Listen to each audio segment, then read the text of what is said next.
할렐루야. 네, 여러분 반갑습니다. 오늘도 하나님께서 우리에게 새로운 한날을 선물해 주셨습니다. 이 시간 같이 말씀 보시고 또 기도하심으로 우리를 돌보시고 붙드시는 그 하나님의 손길을 가까이 경험하실 수 있기를 축복합니다. 함께 기도하심으로 11월 23일 수요일 매일 주신 기도회 시작하겠습니다. 하나님 감사합니다. 오늘도 우리가 하루의 삶을 시작하면서 하나님의 말씀에 귀 기울이게 해주셔서 감사합니다. 이 시간 우리의 귀와 마음을 열어주셔서 말씀 가운데 각 사람을 부르시는 하나님의 음성을 듣게 하여 주시옵소서. 말씀 한 구절 한 구절들이 땅에 떨어지지 않고 우리의 심령에 새겨져 삶의 열매로 맺어질 수 있도록 주님 함께하여 주시옵소서. 예수님의 이름으로 기도하옵나이다. 아멘. 오늘 우리에게 주시는 하나님의 말씀은 누가복음 6장 39절부터 49절까지의 말씀입니다. 제가 말씀을 봉독하겠습니다. 또 비유로 말씀하시되 맹인이 맹인을 인도할 수 있느냐? 둘이 다 구덩이에 빠지지 아니하겠느냐? 제자가 그 선생보다 높지 못하나 무릇 온전하게 된 자는 그 선생과 같으리라. 어찌하여 형제의 눈 속에 있는 티는 보고 네 눈 속에 있는 들보는 깨닫지 못하느냐? 너는 내 눈 속에 있는 들보를 보지 못하면서 어찌하여 형제에게 말하기를 형제여 나로 네 눈 속에 있는 티를 빼게 하라 할 수 있느냐? 외식하는 자여 먼저 네 눈 속에서 들보를 빼라. 그 후에야 네가 밝히 보고 형제의 눈 속에 있는 티를 빼리라. 못된 열매 맺는 좋은 나무가 없고 또 좋은 열매 맺는 못된 나무가 없느니라. 나무는 각각 그 열매로 아나니 가시나무에서 무화과를 또는 찔레에서 포도를 따지 못하느니라. 선한 사람은 마음에 쌓은 선에서 선을 내고 악한 자는 그 쌓은 악에서 악을 내나니 이는 마음에 가득한 것을 입으로 말함이니라. 너희는 나를 불러 주여 주여 하면서도 어찌하여 내가 말하는 것을 행하지 아니하느냐? 내게 나와 내 말을 듣고 행하는 자마다 누구와 같은 것을 너희에게 보이리라. 집을 짓되 깊이 파고 주추를 반석 위에 놓은 사람과 같으니 큰 물이 나서 탕류가 그 집에 부딪히되 잘 지었기 때문에 능히 요동하지 못하게 하였거니와 듣고 행하지 아니하는 자는 주추 없이 흙 위에 집 지은 사람과 같으니 탕류가 부딪힘에 집이 곧 무너져 파괴됨이 심하니라 하시니라. 아멘. 네, 여러분 그동안 신앙생활을 해오시면서 얼마나 많은 사람들을 만나셨습니까? 교회라는 곳이 워낙 많은 사람들이 모이는 곳이다 보니 그 수를 다 헤아리실 수도 없을 겁니다. 그리고 원하든 원하지 않든 그 많은 분들과 또 서로 크고 작은 영향들을 주고받으면서 생활해 오셨으리라 생각합니다. 때로는 서로 간의 모습을 통해서 도전도 받으셨을 테고 또 때로는 그 서로의 모습을 보면서 시험도 겪으시고 하면서 그 하나님 앞에서의 시간들을 지나오셨을 줄 압니다. 그런데 여러분 그 중에서도 우리에게 가장 큰 영향을 준 사람을 되돌아보자면 아마도 단연 목회자들이 아니었을까 싶습니다. 하나님의 말씀을 해석하고 가르치고 또 그것을 따르는 삶이 무엇인지 전하는 그 역할을 위임받은 이 교회의 지도자들이 여러분들 각 사람에게 끼친 영향력들이 분명히 있으셨을 것입니다. 그래서 여러분 저만 해도요 이렇게 매번 아침마다 성도님들을 만나 뵙고 또 하나님의 말씀을 전하는 일에 큰 두려움을 느끼면서 삽니다.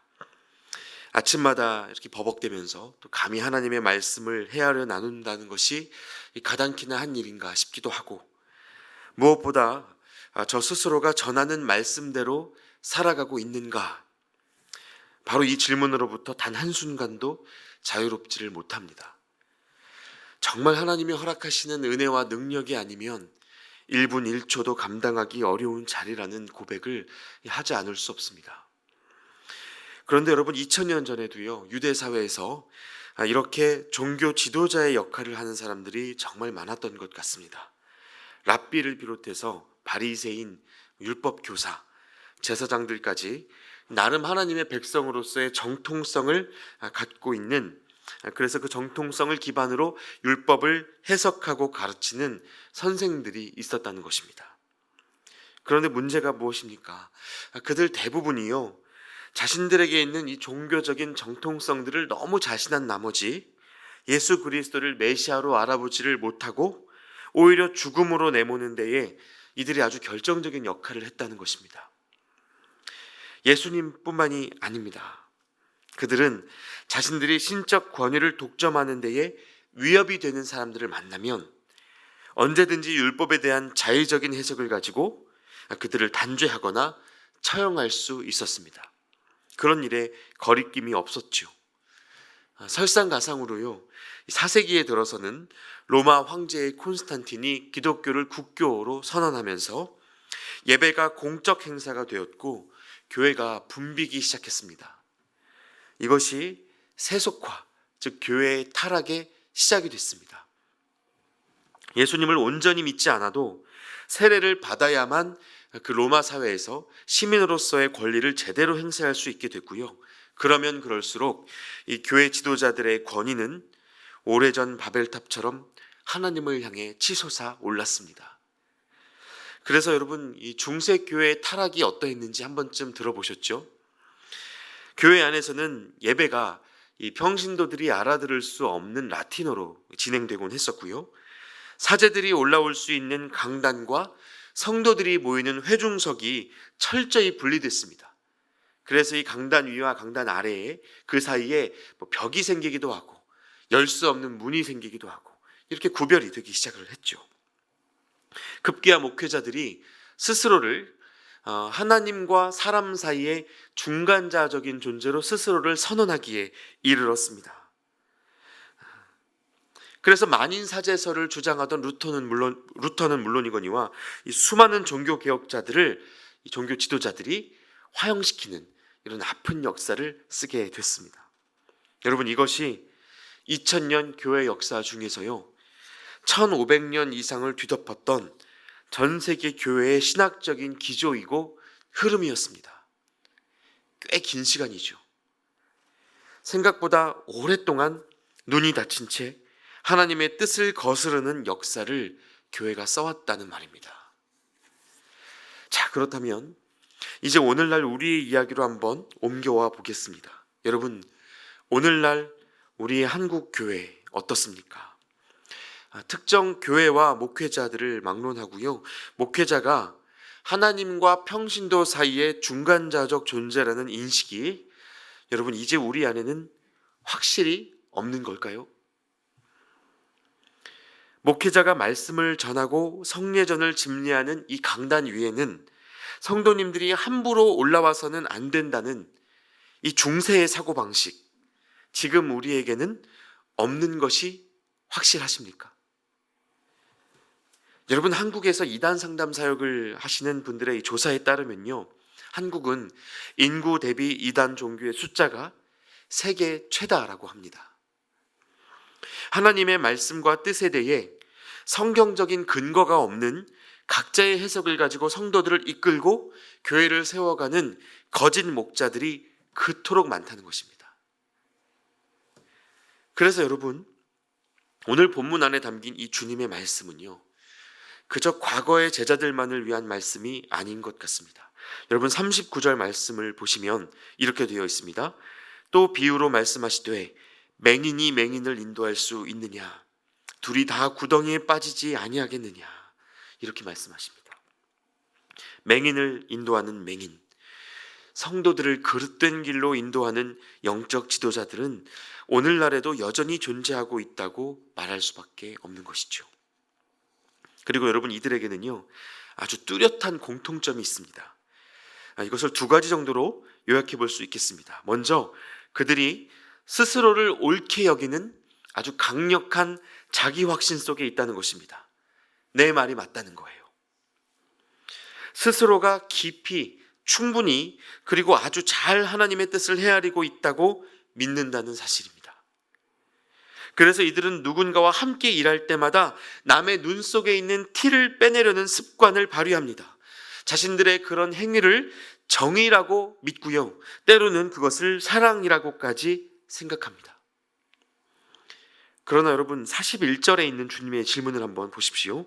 41절에 어찌하여 형제의 눈 속에 있는 티는 보고 네 눈 속에 있는 들보는 깨닫지 못하느냐. 예수님께서 이렇게 말씀하고 계십니다. 여러분, 여기에서 눈 속의 티는요, 그야말로 티끌 같은 먼지입니다. 그에 반해 들보는 건물을 지탱하고 있는 커다란 기둥입니다.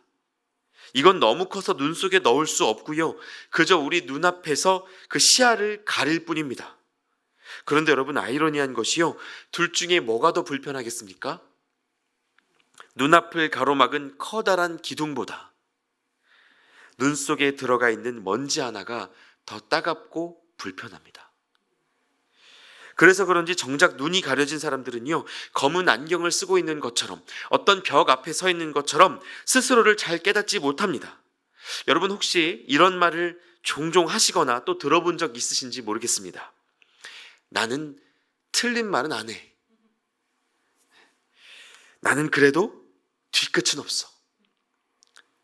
여러분, 누구나 한 번쯤은 농담처럼 쉽게 할 수 있는 말입니다.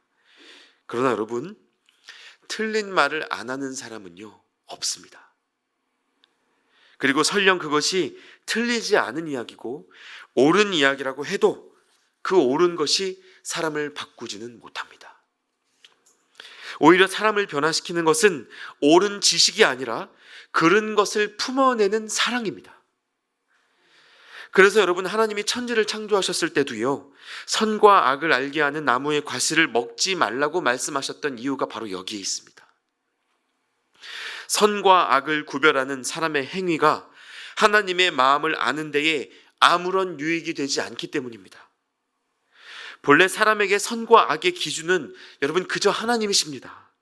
하나님이 하시는 일이 선이고 그것을 가로막는 것이 악이라고 생각할 때, 그분이 모든 것을 버리고 죽기까지 죄인을 사랑하셨다면 우리에게도 궁극적으로 옳은 것은 그저 모든 것을 내어주는 사랑뿐입니다. 여러분, 주님은 이것을 가르쳐 주려고 인간이 되어 오신 것입니다. 그래서 그리스도인들에게, 특히 영적 지도자의 역할을 하는 이들에게 중요한 것은요, 무엇을 알고 무슨 말을 하느냐 하는 것보다 얼마나 사랑하고 있느냐 하는 것입니다. 앞서 말씀드렸던 한국 사회의 그 이단들, 그 거짓 목자들의 핵심적인 또 한 가지 특징은요, 두 번째로 바로 그들 안에 사랑이 없다는 것입니다. 여러분, 이것은 멀리 있는 교회 밖 이단 종교만의 이야기가 아닙니다. 옳고 그른 것을 따지고자 하는 의지는 강해지고 사랑하고 용납하고자 하는 의지는 희미해지는 상태. 여러분, 이것이 곧 맹인이고 이단입니다. 그러므로 여러분, 저와 여러분 안에 옳은 것을 걸러내는 날카로운 지성보다 옳지 않은 것을 품어낼 수 있는 사랑이 충만하게 되시기를 축복합니다. 요즘 교회 뉴스들을 보면요, 코로나 이후에 전도가 잘 되지 않는다는 말을 여기저기에서 듣게 됩니다. 이유가 무엇일까요? 적어도 여러분, 신학적인 지식이나 이 논리적인 언변이 부족해서는 아닐 겁니다. 아마도 내가 옳다고 주장하는 그리스도인들의 말에서 더 이상 아무런 사랑이 느껴지지 않기 때문에, 사랑하고 축복한다고 손을 뻗고 노래를 부르기는 하지만 연약하고 소외된 사람들, 그리고 특별히 죄인들을 바라보는 교회의 시선이 판단과 정죄로 가득해져 있기 때문에 세상이 더 이상 교회를 사랑의 공동체로 인정하지 않는 것은 아닐까 생각해 보게 됩니다. 그래서 여러분, 오늘 말씀에서 주님은요, 사람이 아무리 자신을 가꾸려고 해도 그 마음의 뿌리가 어디에 있는지는 다 드러나게 된다고 말씀하십니다. 여러분, 43절부터 45절까지의 말씀을 한번 보시겠습니다. 못된 열매 맺는 좋은 나무가 없고 또 좋은 열매 맺는 못된 나무가 없느니라. 나무는 각각 그 열매로 아나니 가시나무에서 무화과를 또는 찔레에서 포도를 따지 못하느니라. 선한 사람은 마음에 쌓은 선에서 선을 내고 악한 자는 그 쌓은 악에서 악을 내나니 이는 마음에 가득한 것을 입으로 말함이니라. 자, 그러니까 열매를 보면 그 나무의 뿌리와 정체성을 알 수 있는 것처럼 사람도 그가 행하는 삶의 실천들을 보면요, 그가 가진 믿음과 마음의 본질들을 알 수 있다는 것입니다. 여러분, 그래서 우리 자신이요, 하나님께 먼저 용서받은 죄인이라는 그 고백과 은혜 아니면 살 수 없다라는 이 진실된 자각이 있다면 적어도 내 뜻이 옳다는 주장으로 서로를 함부로 판단하는 일로부터는 돌아서실 수 있어야 합니다. 아무리 복음을 입술로 말한들 형제의 티끌에는 엄격하고 나 자신의 들보에는 관대하다면 여러분, 주님을 바라보고 따르는 우리의 시선이 점차 흐려질 수밖에 없는 것입니다. 우리가 모르는 사이에 그렇게 우리의 눈이 가려지고 하나님을 알아볼 수 없는 상태로 우리가 떨어질 수밖에 없다는 것이죠. 결국 여러분, 주님은 오늘의 우리에게도요, 촌철살인과 같은 한마디 질문을 남겨주시는데요, 46절에 주님이 오늘 저와 여러분에게 이렇게 물으십니다. 너희는 나를 불러 주여 주여 하면서도 어찌하여 내가 말하는 것을 행하지 아니하느냐. 여러분, 우리나라에 방문했던 해외 선교사님들이요, 한국인들이 주여 주여를 크게 외치고 기도하는 모습을 아주 인상 깊게 보시고는요, 주여 프레이어, 주여 기도라는 이름을 고유명사로 만들어서 해외에 소개했던 일이 있었습니다. 그만큼 우리는 주님을 주여라고 크게 부르는 민족으로 아주 유명합니다. 그러나 이 질문의 핵심은 그 뒷부분이죠. 어찌하여 내가 말하는 것을 행하지 아니하느냐. 여러분, 우리는 오늘 이 부분에 대답을 드려야 합니다. 여러분, 이와 관련해서요, 사람은 하나님이 주신 명령을 두 가지 종류로 나누어서 받아들이는 경향이 있습니다. 하나는 무엇 해라라고 하시는 이 긍정 명령이고요, 또 다른 하나는 무엇 하지 말아라 하시는 부정 명령입니다.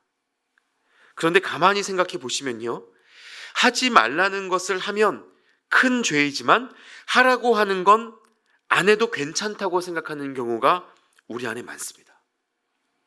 예를 들어 간음하지 말아라, 살인하지 말아라, 도둑질하지 말아라 라는 말씀을 어기면 큰일 난다고 우리가 생각하고 그렇게 압니다. 그런데 하나님을 사랑해라, 이웃을 용서해라, 구워주고 내어줘라, 여러분, 이런 말씀은요, 딱히 잘 따르지 않아도 괜찮다고 생각하는 것입니다. 그렇지 않으세요? 그런데 여러분, 하나님의 명령은요, 긍정 명령이나 부정 명령이나 똑같은 무게의 말씀입니다. 여러분, 믿으십니까? 경중이 따로 있지 않습니다. 하나님이 금지하신 것을 범하는 것도 죄이지만 하나님이 하라고 하신 것을 하지 않는 것도 동일한 죄라는 말씀입니다. 그러니까 여기에서부터 하나님의 명령을 사람의 상식대로 받아들이는 우리의 한계가 드러나는 것이죠.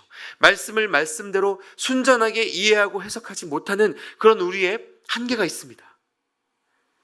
여러분, 어쩌면 예수님을 주여 주여 부르기는 하는데 행하지 못하는 그 이유는요, 주님이 말씀하시는 삶이 무엇인지 우리가 제대로 듣지 않았기 때문인지도 모릅니다.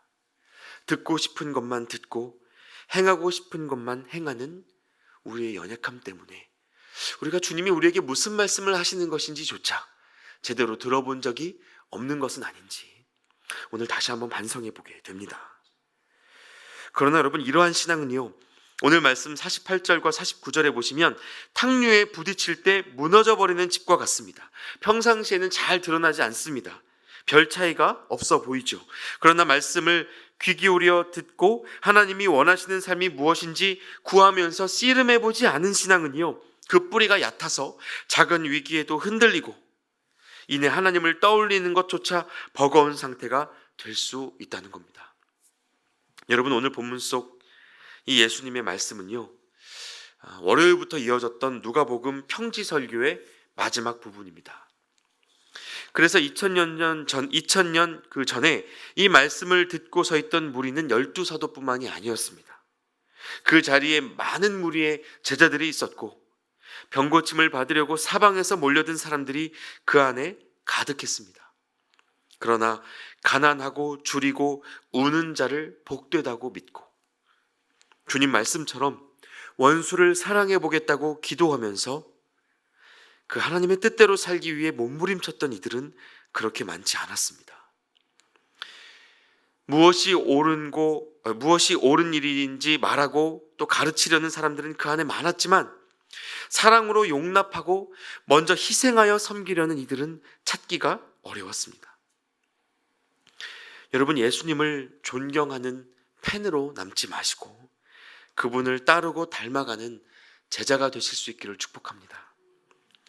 내가 옳게 여기는 바로 사람들을 이끌어가는 맹인 리더가 아니라 주님이 하신 것처럼 십자가에 올라 하나님이 세상을 얼마나 사랑하시는지 보여주는 그런 주님의 진짜 제자로 오늘 저와 여러분이 거듭나는 그런 놀라운 은혜가 있으시기를 우리 주님의 이름으로 축원합니다. 함께 기도하겠습니다. 하나님 감사합니다. 오늘도 우리에게 말씀해 주시고 나 자신을 옳게 여기며 맹인으로 살아가는 우리의 연약함을 보게 해주셔서 감사합니다. 하나님, 간구하옵기는 우리가 판단하기보다 섬기게 하시고 옳은 길을 찾기보다 사랑하는 길을 찾게 하여 주십시오. 주님을 주님이라고 부르는 우리의 입술이 부끄럽지 않도록 말씀을 듣고 행하는 믿음의 도전이 우리 안에 끊어지지 않도록 붙드시고 인도하여 주시옵소서. 우리를 사랑하셔서 진짜 제자로 살아가라고 부르시는 예수 그리스도의 이름으로 기도하옵나이다. 아멘. 이제 하나님 앞에서 계속해서 각자의 기도 제목으로 기도하며 나아가겠습니다.